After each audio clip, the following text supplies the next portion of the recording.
రేవంత్ రెడ్డి గారు, CLP leader గా ఉన్నటువంటి నేను, కాంగ్రెస్ పార్టీ అధిష్టానం అందరూ కలిసి రాష్ట్ర ప్రజలకు హామీ ఇచ్చాం.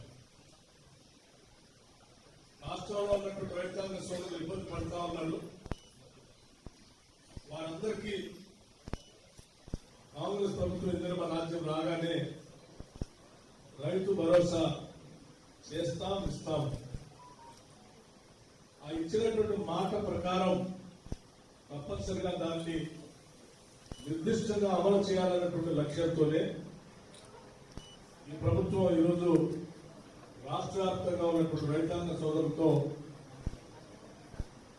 అలాగే మిగతా వర్గాల వారితో కూడా అందరితో చర్చించి వారందరి అభిప్రాయాలు తీసుకొని ఏ రకంగా చేస్తే బాగా మేలు దొరుకుతుంది రైతాంగ సోదరులకి అనేటువంటి ఆలోచనతో మీ అందరి అభిప్రాయాలు తీసుకోవాలనేటువంటి ఒక మంచి సంకల్పంతో సభ ఏర్పాటు చేయడం జరిగింది.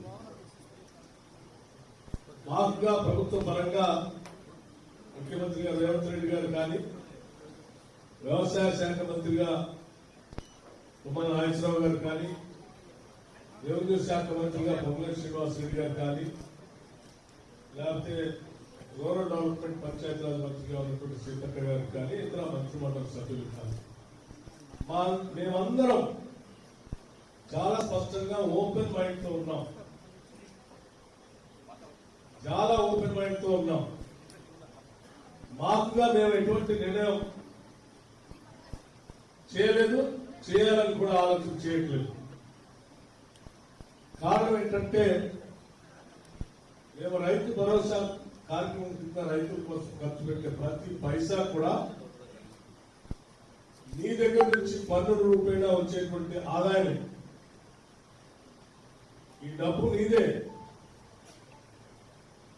మేము పంచేటువంటి ప్రతి పైసా మీరు కష్టపడి చెమటోడ్చి పండించిన పంట ద్వారానో లేకపోతే చేసినటువంటి కూలి ద్వారానో మీరు ప్రత్యక్షంగానో పరోక్షంగానో కట్టిన పన్నుల ద్వారా వచ్చే ఆదాయంతోనే మేము ఈ రైతు భరోసా సంస్థ రైతులకి ప్రోత్సహించడానికి అందులో వచ్చి వచ్చిన ఆదాయంతోనే పంచే కార్యక్రమం చేస్తూ ఉన్నాం.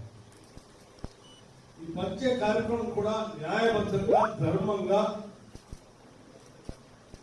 ప్రజలు కట్టినటువంటి పన్నులకి న్యాయం చేసినట్టుగా, దాన్ని మేము దోబరాగానో దుర్వినియోగం చేసినటువంటి వ్యక్తులుగా కాకుండా మీ అందరి అభిప్రాయం తీసుకుని, ఎందుకంటే ఈ డబ్బు మీదే కాబట్టి మీ అందరి అభిప్రాయం తీసుకుని మీరే సలహాలు సూచనలు చెప్తే దానికి అనుగుణంగా ఆ ఆలోచనలన్నింటినీ, అన్ని జిల్లాల ఆలోచనలన్నింటినీ తీసుకొని క్రోడీకరించి అంతిమంగా చట్టసభలో, శాసనసభలో పెట్టి రాష్ట్ర వ్యాప్తంగా రైతులు, ప్రజలందరి ఆలోచనలు ఈ రకంగా వచ్చాయి. దీనిపైన మనం రోజుగా చర్చించి అంతిమంగా శాసనసభ ఈ ఆలోచన చర్చించి ఒక రోజంతా ఆ తర్వాత దానికి సంబంధించి విధి విధానాలు తయారు చేసి మీ ఆలోచనల మేరకు ఆ